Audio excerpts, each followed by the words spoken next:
যেদিন বাসায় কিছু রান্নাই করতে ইচ্ছে না করে সেদিন কিন্তু আমি ঝটপট এই ডিমের আইটেমটি রান্না করে ফেলি। রান্না করতে লাগে শুধুমাত্র 10 মিনিট আর খেতে পারে ছোট বড় সবাই। যেমন দেখতে সুন্দর তেমন খেতেও অনেক মজার। রান্নার প্রসেসিংয়ে চলে যাই, দেখুন কিভাবে রান্না করি।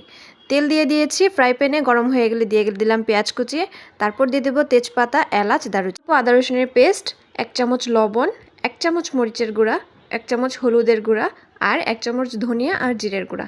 ঝাল বেশি খেতে চাইলে এখানেও কিন্তু মরিচের গুঁড়া আরও বেশি পরিমাণে বাড়িয়ে দিতে পারেন।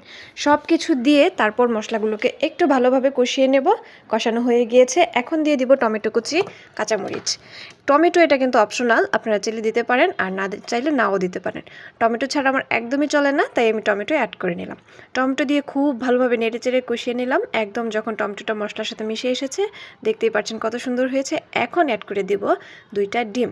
ডিম দুটাকে একদম অনেক ভালোভাবে ফেটিয়ে নিয়ে তারপর মশলার মধ্যে দিয়ে দেবো। এটা দিয়ে কিন্তু খুব ভালোভাবে নেড়েচেড়ে মিশিয়ে নিতে হবে, নাড়াচাড়া বন্ধ করা যাবে না, নয়তো নিচে পুড়ে যেতে পারে। একটু মিশিয়ে নিয়ে এখন দিয়ে দিব অল্প পরিমাণে পানি। অল্প পরিমাণে দিলেই হবে, কারণ ডিম তো আর বেশি কুক করার কোনো প্রয়োজন নেই। একটু মশলার গন্ধটা যেন চলে যায় এরকমভাবে কুক করে নামিয়ে নিলেই হবে।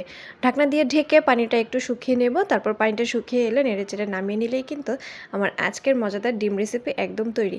দিয়ে দিলাম ধনিয়া পাতা কুচি, আর দেখতেই পাচ্ছেন কত সুন্দর হয়েছে। গ্রানটাও কিন্তু অনেক সুন্দর আর খেতেও অনেক মজা। এটা বাচ্চারা বড়রা সবাই কিন্তু অনেক মজা করে খেতে পারে। ধন্যবাদ সবাইকে।